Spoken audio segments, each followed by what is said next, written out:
We've always enjoyed working together. I mean, we met working, and we've done maybe 5 things together. And then this was the first time in quite a while that we've worked together.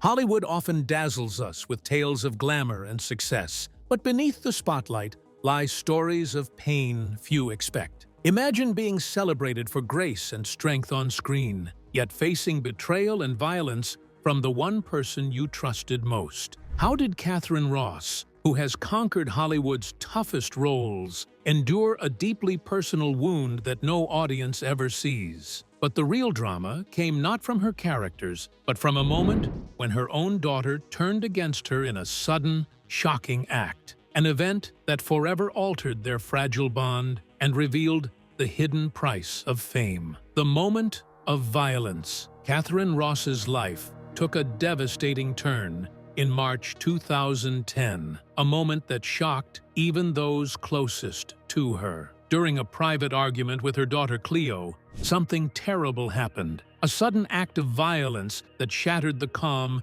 carefully maintained in their relationship. Ross, then 70 years old, was stabbed in the arm by Cleo, an incident that no one could have foreseen given their public appearances. This moment revealed a rupture far deeper than any Hollywood script could capture, one that peeled back the layers of facade to expose hidden pain. The assault reportedly involved scissors, a small but dangerous weapon that left a physical wound and an emotional scar even more difficult to heal. The attack stopped before it could escalate, but it marked a definitive breaking point in their bond. It was not just an isolated act of anger, but the explosion of unresolved tension that had quietly been building beneath years of strain. Those close to the family described the incident as heartbreaking, underscoring a tragic contrast between Ross's public grace and private turmoil. This violent clash forced Ross into an agonizing decision. Seeking protection from her only child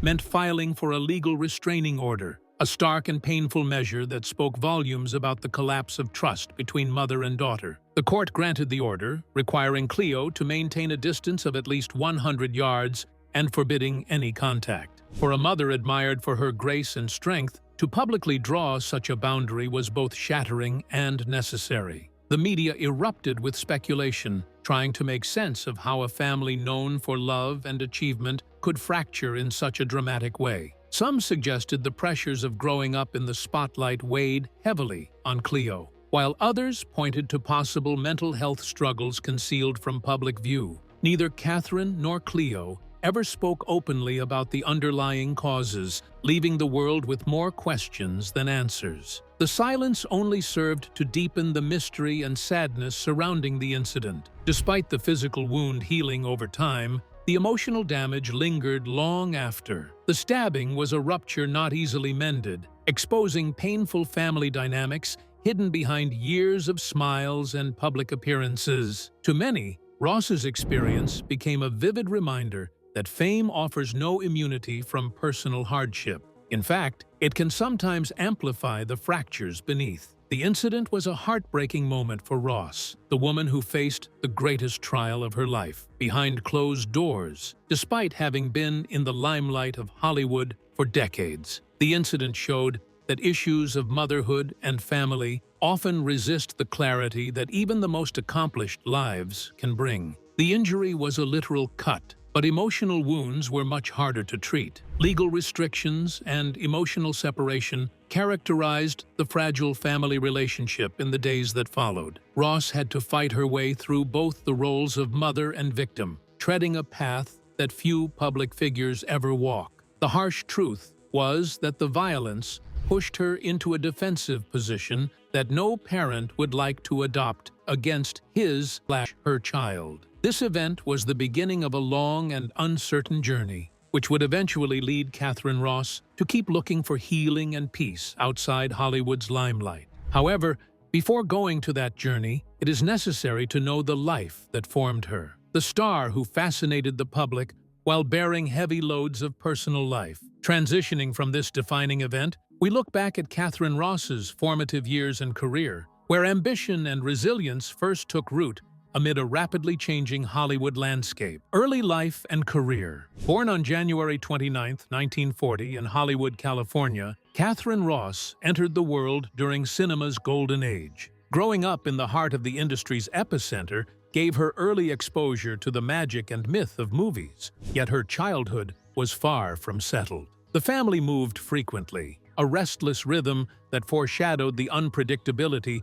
of her own journey both professionally and personally. From a young age, she was drawn to storytelling, finding films to be a language of dreams she longed to speak fluently. Her first real step towards that dream came when she enrolled at Santa Rosa Junior College. There, she cautiously began exploring theater, testing the waters of acting with tentative enthusiasm. It was at San Francisco State University where Ross fully immersed herself, dedicating time and energy to stage work during the intense method acting movement of the 1960s. This formative experience sharpened her talent and gave her an appreciation for nuanced, deeply emotional performances. Early in her career, Ross faced the harsh reality common to many aspiring actors. She took small parts in television shows, often without credit, working quietly and persistently to build her craft. These fleeting roles laid the foundation for what would become her trademark, an ability to communicate profound feeling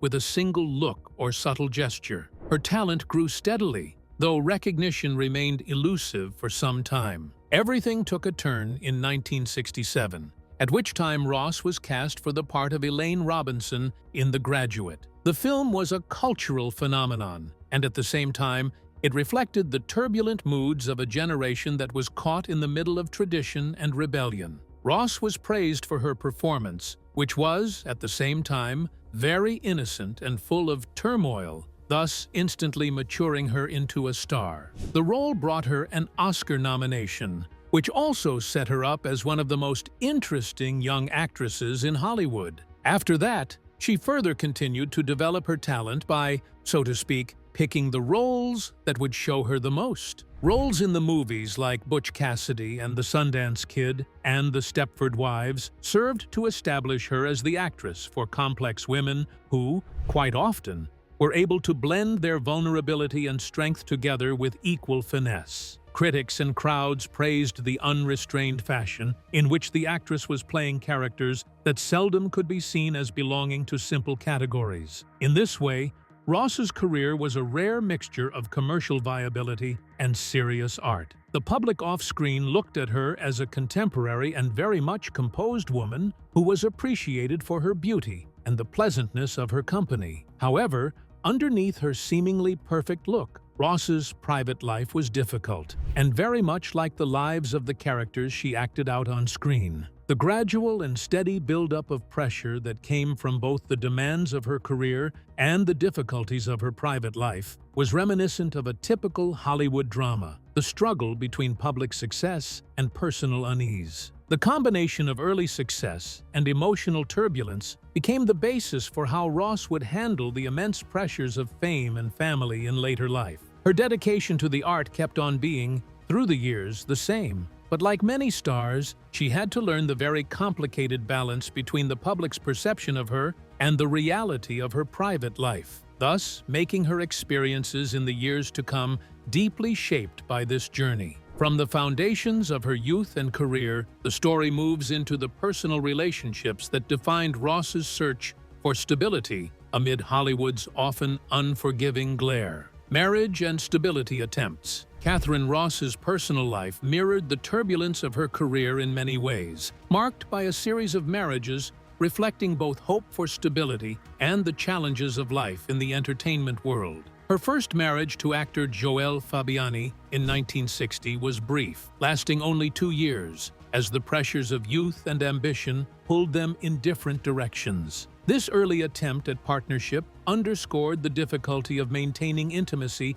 amid burgeoning careers and Hollywood's relentless pace. She remarried in 1964 to John Marion, but that union also unraveled by 1967. Once again, the competing demands of personal joy and professional success proved difficult to reconcile. The pattern was telling. While Ross was achieving acclaim on screen, her private life struggled to find a lasting foundation. This cycle of hope and heartbreak became a recurring theme in her story. In 1969, Ross married the acclaimed cinematographer Conrad Hall, whom she had met during the filming of Butch Cassidy and the Sundance Kid. Their marriage seemed to promise an alliance founded on shared artistry and mutual respect. However, both had intense careers that often kept them apart, contributing to a growing distance. By 1973, they had separated, each pursuing their own demanding professional paths. Ross's desire for stability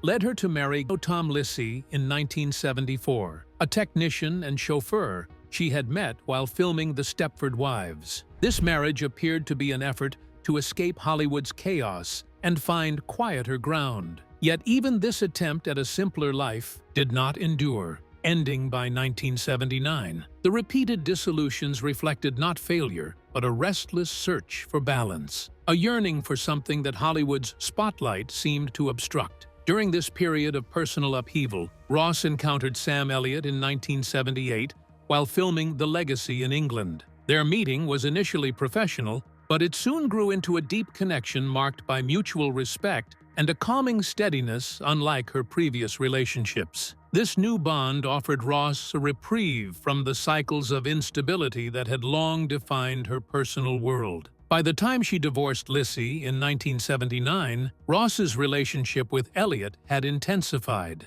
Unlike earlier unions fractured by ambition and distance, this partnership was built on friendship and endurance. Their marriage in 1984 took place quietly, contrasting with the showy ceremonies typical of Hollywood, reflecting their shared preference for privacy and sincerity. With stability seemingly within reach, the complexities of family dynamics quietly began to unfurl, setting the stage for deeper challenges in the bonds between mother and daughter. Love with Sam Elliott and family life. Katharine Ross's relationship with Sam Elliott began in 1978 on the set of the gothic horror film The Legacy in England. They had crossed Hollywood paths many times before, yet this encounter sparked something rare, a connection not born of glitz or spectacle, but of mutual understanding and quiet strength. At that time, Ross was still legally married to her fourth husband, and Elliott was steadily building the distinctive voice and rugged presence that audiences would come to admire.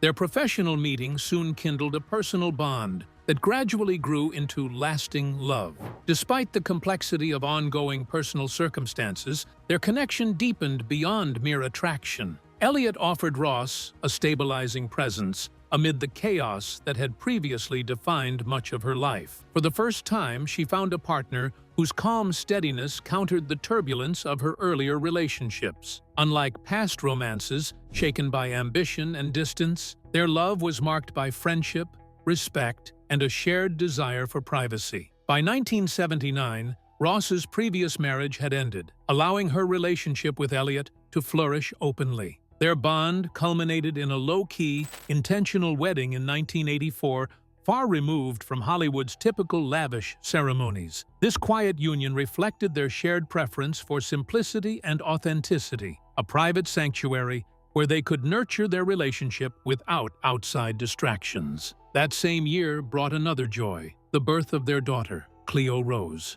Her arrival marked a turning point for Ross, symbolizing a new chapter grounded in family and emotional security. The couple embraced parenthood with hopes of building stability, yet aware of the unique pressures that fame might bring to their daughter's life. For Ross, it was a move toward grounding herself away from the relentless demands of Hollywood, focusing instead on home and healing. In the course of years, Ross came to be the epitome of the silent suffering of a woman who had undergone personal turbulence and came out of it stronger. Her marriage to Elliott was the longest relationship in her life, not built based on stardom and acting, but on a true connection. They made a world of their own that was full of perseverance and help to each other, which was a stark contrast to the drama that was always behind the camera, but not in the living room. Still, under this surface of calm, private problems were lurking. The heavy burden of stardom, the uncertain past, and the complexities of raising a child in the limelight all influenced their family life in very subtle ways. For Ross, it was important to give her daughter stability and love, but the legacy of Hollywood's intense scrutiny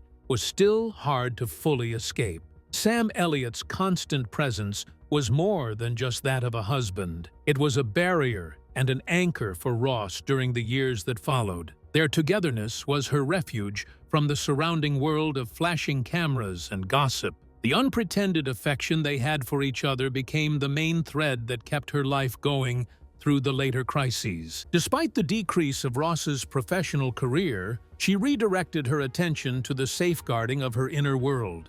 The peace that she had found with Elliott was a stark contrast to the chaos of the past. It was a living proof of the healing power of love that had become the very essence of a life once characterized by instability. Yet, not every injury could be healed completely at home. The tangled web of family relations persisted, silently lingering as Ross and Elliott tried to balance fame, parenting, and personal history. A delicate situation that was soon to be put to the ultimate test. Transitioning from the foundation of this family, the story turns to Cleo Rose's journey, her upbringing, her own path in the arts, and the pressures that grew behind the scenes. Cleo Rose's background and path. Cleo Rose Elliott, the only child of Katharine Ross and Sam Elliott, entered the world in 1984, surrounded by the legacy of two accomplished actors. Growing up in a home where both parents were part of Hollywood's elite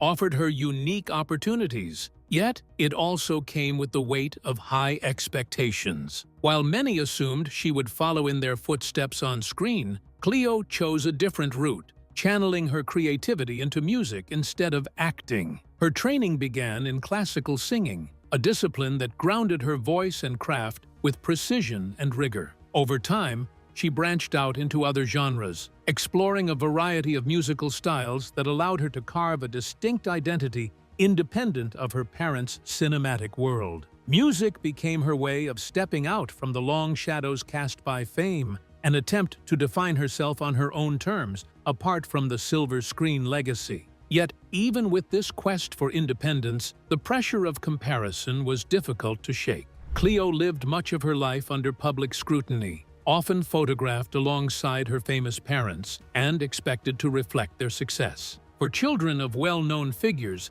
the search for self-worth can be a complicated journey, colored by the desire to honor a family legacy while forging an individual path. The relationship between Cleo and her mother was reportedly complex, marked by moments of tenderness as well as tension. Friends and insiders hinted at emotional volatility and frequent arguments, suggesting deep undercurrents that rarely surfaced in public.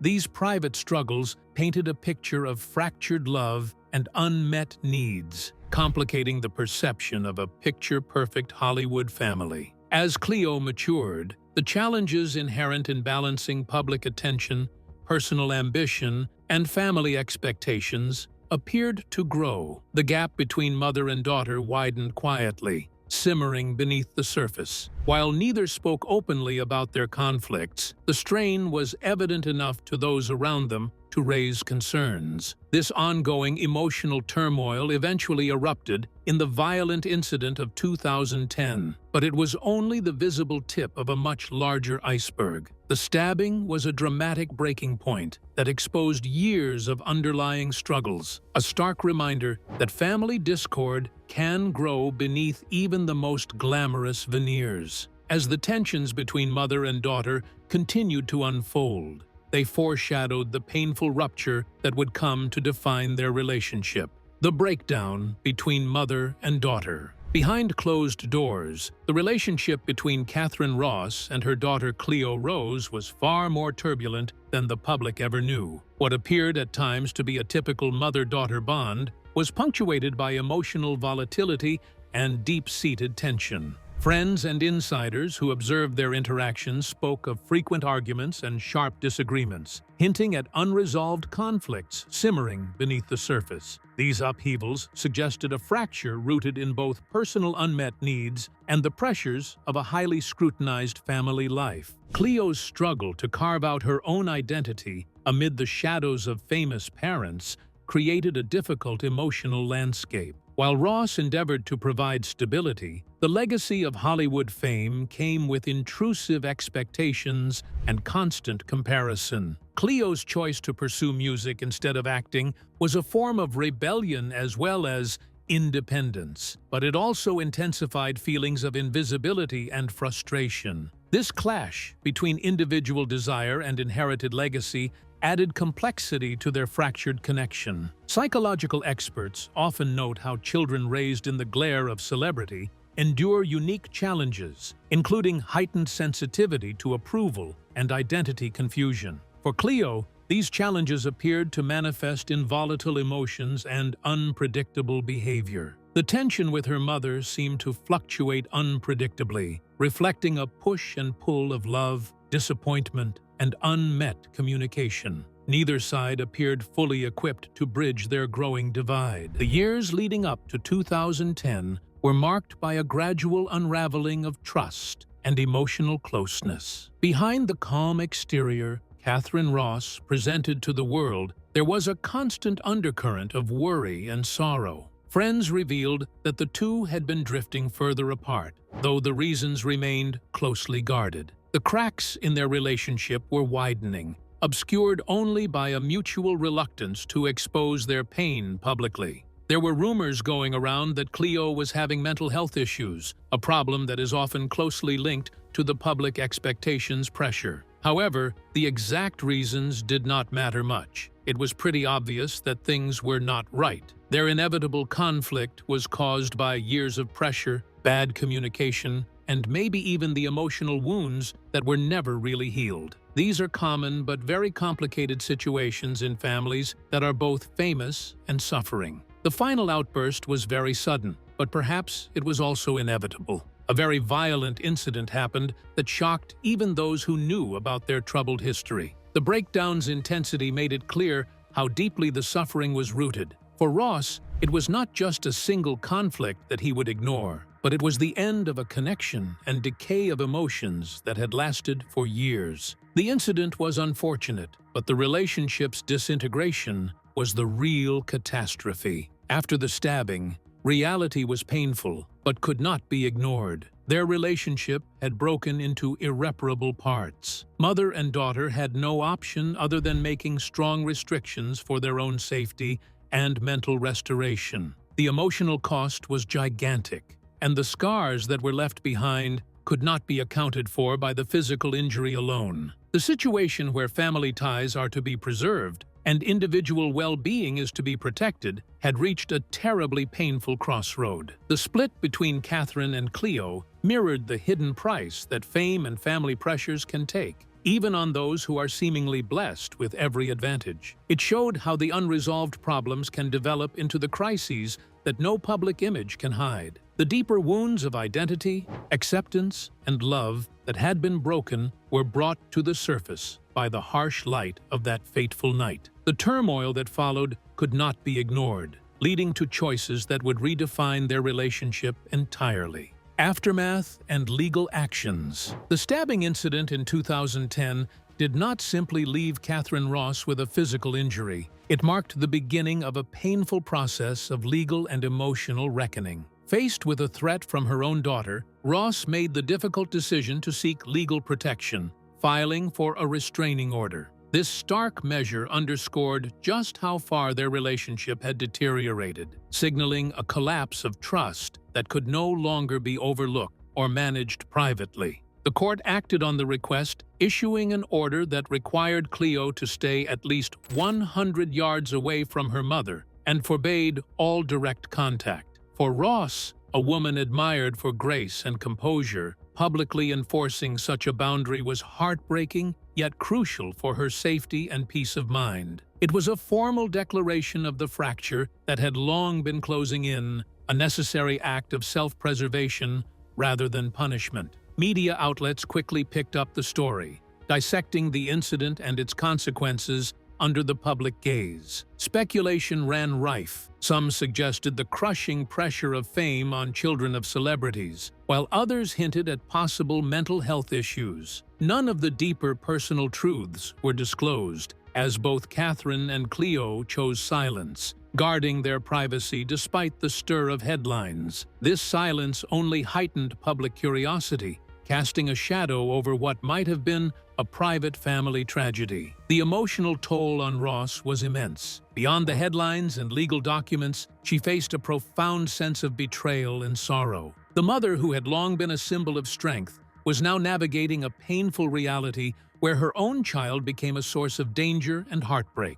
Managing this trauma under the scrutiny of strangers added layers of isolation to her experience. Cleo's response to the restraining order remains largely private. Legal intervention of this sort often forces a moment of reflection or reckoning, though the outcomes vary widely. Whether she pursued therapy, reconciled with her struggles, or withdrew further remains part of an untold personal narrative. The lack of public information lends an open-ended quality to this chapter of their story. The legal mandate created a physical and emotional distance that reshaped their family dynamic. It was not merely a formality, but a vivid symbol of a relationship broken beyond simple repair. The once warm and loving bond was now defined by avoidance and court orders, a reality neither mother nor daughter had wanted, but one they had to accept. This painful division posed difficult questions about reconciliation and healing. Any hope for mending fences would require enormous patience, forgiveness, and perhaps professional guidance. The wounds ran deeper than can be addressed through court rulings alone, demanding time and vulnerability to begin repairing. While Ross gradually withdrew from Hollywood's relentless pace, focusing instead on her well-being and inner peace, the shadow of the incident lingered. The incident reshaped not only her family life, but also her public narrative, revealing a fragility beneath decades of poised grace. It underscored the often unseen struggles behind the glamorous facade of fame. Even amid the turmoil, Katharine found strength in her marriage to Sam Elliott, whose steadfast support became her refuge. Healing, privacy, and moving forward. In the years following the stabbing incident, Katharine Ross chose a path of quiet healing, stepping away from the relentless spotlight of Hollywood. Rather than chasing every role offered, she began carefully selecting projects that honored her craft without overwhelming her. This shift reflected a deep desire to protect her well-being and prioritize inner balance after enduring such profound personal trauma. Her career became more about thoughtful contributions than constant visibility. Ross's marriage to Sam Elliott remained a cornerstone of stability amid the turmoil. Their decades-long partnership, built on loyalty and mutual respect, offered her a sanctuary from the pressures of public life. Elliott's steady presence helped shield her from intrusive media attention and provided the emotional strength she could rely on. Together, they created a private world where she could rebuild without the glare of fame. Despite the public nature of the incident, Ross and her daughter Cleo chose to manage their relationship away from scrutiny. Neither spoke publicly about reconciliation or the current state of their bond, a silence that speaks to a mutual desire for privacy. It suggests an acknowledgement that the repair of fractured trust requires time, patience, and discretion, luxuries rarely afforded in the relentless public eye. Katharine's retreat from constant public exposure did not mark the end of her creativity. She found new outlets to express her emotions and insights, including co-authoring a book on the art of love letters with Sam Elliott. This intimate project revealed a reflective and romantic side of Ross, allowing her to channel her experience into words rather than roles. It also symbolized a shift from public performance to personal reflection. In addition to writing, she continued engaging in smaller artistic pursuits, such as local theater and select readings, gravitating toward work that nurtured her soul. These choices underscored her focus on meaningful engagement rather than career demands, emphasizing quality over quantity. This more grounded approach became a vital part of her healing journey, enabling her to maintain her artistic spirit with gentleness. Time managed to usher in a slower and more muted tempo of life for Ross, a tempo consisting of personal serenity instead of fame. But her showmanship continued to draw respect from the viewers who were once her big fans, and this was done through her screen presence and voice acting. Not only her great career, but also the power that she showed in overcoming personal challenges hold her legacy. In the midst of all this, Ross is very strict with her privacy, especially when it comes to her daughter that she has. To keep the information secret is a sign of a conscious decision to protect the healing processes that are very delicate. It also acknowledges the intricacy of their relationship, which may still be changing in ways that are not known to the public.